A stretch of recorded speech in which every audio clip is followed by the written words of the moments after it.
सबसे पहले तो मैं आप सभी को होली की बधाई देना चाहता हूँ। और होली का अवसर है तो होली एक ऐसा त्यौहार होता है जहाँ पे हम नए लोगों से मिलते हैं, नए नेटवर्किंग करते हैं। तो आज हम नेटवर्किंग को और बेहतर तरीके से समझने का प्रयास करेंगे।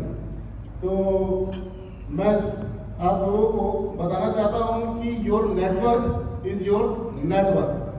हम में से कई लोग ये बात जानते होंगे कि हमारा जो नेटवर्क है वही हमारी नेटवर्क होती है, इसीलिए हम लोग BNI में हैं। तो जो लोग किसी नेटवर्क में हैं वो अपना हाथ रेज करें और उसको थोड़ा सा रोटेट करें और पीछे एक टैप करें कि आपने एक अच्छी जगह ज्वाइन किया हुआ है। और जिन लोगों को लगता है कि आज आप नए नेटवर्किंग को और अर्न करने वाले हैं, क्योंकि नेटवर्किंग हमेशा ग्रो होती है, तो अपने बगल वाले को हाई फाइव करिए। जो लोग तैयार हैं आज कुछ नई चीज़ लेने के लिए, तो चलिए शुरू करते हैं। सबसे पहले जिन लोगों को अपना नेटवर्क बढ़ाना चाहते हैं वो गिवर ग्रुप में बने तो ज़्यादा अच्छा होता है। मैं जैसे एक सवाल करना चाहूँगा कि यदि आपके पास कोई पर्सन आता है और हर वक्त केवल अपनी ही बारे में बात करता है, अपनी ही नीड्स को फुलफिल करने की कोशिश करता है, तो आपको कैसा लगेगा? मैं ऐसे ही इन जनरल पूछता हूँ, जसवीत भैया, अगर कोई ऐसा पर्सन आपके पास आए तो आप कैसा फील करेंगे?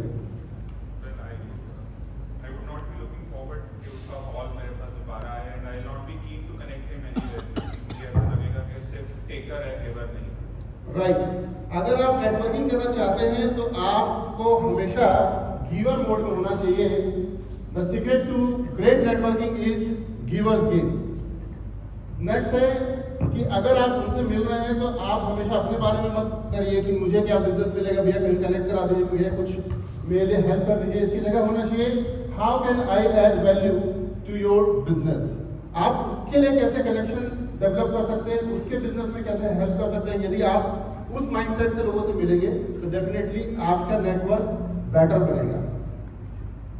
केवल अपने कार्ड्स को देने से काम नहीं बनता है। हम लोग चाहते हैं अपने कार्ड्स देंगे और बोलेंगे कि हमारा कोई नेटवर्क बन जाएगा, उससे नेटवर्क नहीं बनता है। नेटवर्क बनता है तब जब आप किसी का काम सॉल्व करने के बारे में सोचें, उसको कनेक्शन दिलाने के बारे में सोचें, उसको रिफर करने के बारे में सोचें।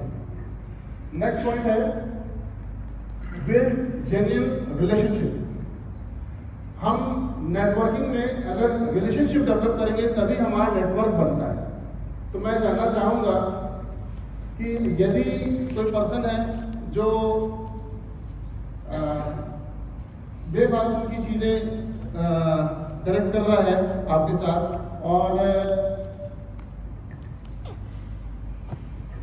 आपसे बिजनेस करना चाहता है, तो आप किस लोगों के साथ बिजनेस करने में ज़्यादा कंफर्टेबल महसूस करेंगे? यदि मैं रोशन भैया से पूछूं कि भैया आप कैसे लोगों के साथ बिजनेस करना पसंद करते हैं? देखो, मेरा जो कैटेगरी है रिटेल है, तो लोग जो मेरे पास आते हैं वो पूरे ट्रस्ट के साथ आते हैं कि मेरे को जो माल मैं इनको दूंगा बहुत ही जिनायत दूंगा। तो मैं हमेशा उनसे प्रेफर लेना पसंद करूंगा कि जो जिनायत एक बंदा है और जिनको मैं पहले से जानता हूं, ताकि वो जब मेरे को अच्छा माल देंगे तो ही मैं आगे अच्छा माल दे पाऊंगा और दोनों ग्रो कर पाएंगे। तो इससे एक चीज़ समझ में आती है कि लोग बिजनेस उनके साथ करना पसंद करते हैं जिन्हें वे जानते हैं, पसंद करते हैं या ट्रस्ट करते हैं। तो आपको ट्रस्ट वर्दी बनना चाहिए। और जब भी आप किसी से मिलें तो उसको एक मैसेज फॉरवर्ड करें, उसको फॉलोअप लें। नेक्स्ट है have a clear and memorable introduction. जब आप लोगों से मिलते हैं, अगर मिलने जा रहे हैं, तो अपना इंट्रोडक्शन हमेशा मेमोरेबल बनाने का प्रयास करें। तो जब भी अगर किसी को कोई मिलने की सोचता हो तो अपने आप को, अगर वो किसी के दिमाग में अपना नाम छोड़ना चाहता हो तो उसको क्या करना चाहिए? मैं जानना चाहूँगा केविन भैया, आपको कैसे लोग याद रहते हैं अगर आपसे कोई मिलने आता तो? बड़ा अच्छा सवाल है, लेकिन जो लोग क्लियर और स्पेसिफिक होते हैं ना, जितने भी, वो जनरली मुझे ज़्यादा याद रहते हैं। और मैं मानूंगा कि ज़्यादा लोग मेरे से सहमत होंगे कि क्लियर और स्पेसिफिक लोग ही मतलब आपको याद रहते हैं। वही चीज़। थैंक यू भैया। जब भी when introducing yourself B concise and specific. अगर आप अपने आप को कंसाइज रखेंगे और स्पेसिफिक रहेंगे तो आपको लोग याद रख पाएंगे। तो और यूज करिए एक वन लाइनर का, यदि अगर आपको मौका मिलता हो जब भी। तो जैसे मैं अगर अपने बारे में बोलूँ तो I help businesses grow through smart hospital solutions. अगर आप इस तरीके की कुछ वन लाइनर यूज करेंगे तो लोगों आपको अच्छी तरीके से याद रख पाएंगे। प्रैक्टिस करिए एलिवेटर पिच की, जो लोग याद रखें और दूसरों को रिफर कर सकें। एलिवेटर पिच होता है जो आप कोई प्रोजेक्ट हो या कोई प्रपोजल हो या कोई आइडिया हो, यदि आप उसको आउटफ्रेम बनाकर देते हो तो उसको एलिवेटर पिच बोलते हैं। Be consistent and reliable. मैं जानना चाहूँगा मनीष भैया से कि मनीष भैया आप कैसे लोगों के ऊपर ट्रस्ट करते हैं या किसी को आप रिलायबल समझते हैं?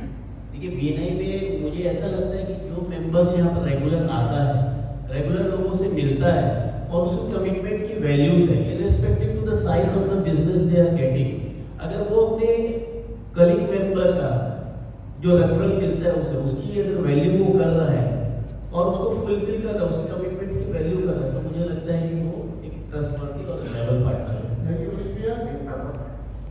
Thank you everyone.